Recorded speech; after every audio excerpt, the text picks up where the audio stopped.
थंडीच्या महिन्यात मी मटारपासून काहीतरी वेगळे आणि चमचमीत रेसिपी नेहमी बनवत असते.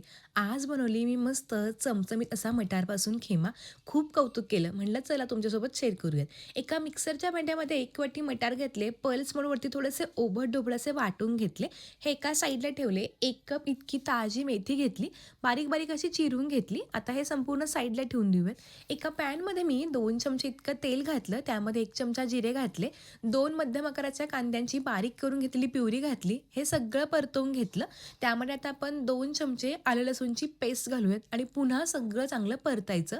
यामध्ये 2 मध्यम आकाराचे टोमॅटोची प्युरी घातली. ही पण सगळी चांगली परतवून घ्यायची. टोमॅटोचा कच्चेपणा आणि आंबटपणा लवकर जावा म्हणून मीठ घालून झाकण ठेवलं. 2 ते 3 मिनिटांनंतर झाकण काढून घेतलं. छान असं परतलं गेलं. ह्यामध्ये हळद, धने पावडर, गरम मसाला आणि लाल तिखट हे आपल्या आवडीप्रमाणे घातलं. सगळं मिक्स करून घेतलं. मिश्रण खूपच घट्ट आणि कोरडं झालंय म्हणून 1 वाटी पाणी घातलं. पुन्हा सगळं बघा चांगलं मिक्स करून घेतलं. आपली जी ग्रेव्ही आहे ना तिला मस्त असा रंग आलेला आहे. छान टेक्स्चरही आलेलं आहे. छान अशी उकळी आली की वाटून घेतलेले संपूर्ण मटार आणि चिरून घेतलेली मेथी घालायची. पटापट आता हे सगळं बघा चांगलं मिक्स करून घ्यायची. आजची जी रेसिपी आहे ना ही चपाती, रोटी, भाकरी अगदी भातासोबत पण मस्त लागते.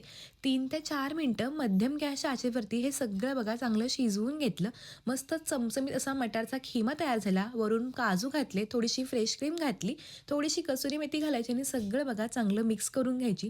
छान चमचमीत तोंडाची चव आणि लज्जत वाढवणारी हा मटारचा खिमा तयार झाला. वरून भरपूर सारी बारीक चिरून घेतलेली कोथिंबीर घालायची, गॅस बंद करून घ्यायचा आणि गरमागरम हा मटारचा खिमा सगळ्यासोबत सर्व्ह करू शकता. तुम्हाला माझी आजची भन्नाट रेसिपी कशी वाटली हे कमेंट करून सांगायला विसरू नका आणि व्हिडिओ आवडला असेल तर व्हिडिओ कोणत्या गावातून पाहताय हे पण कमेंट करून सांगायला विसरू नका. पुन्हा अशा छान आणि सोप्या व्हिडिओसोबत भेटूयात. तोपर्यंत मस्त राहा, खात राहा.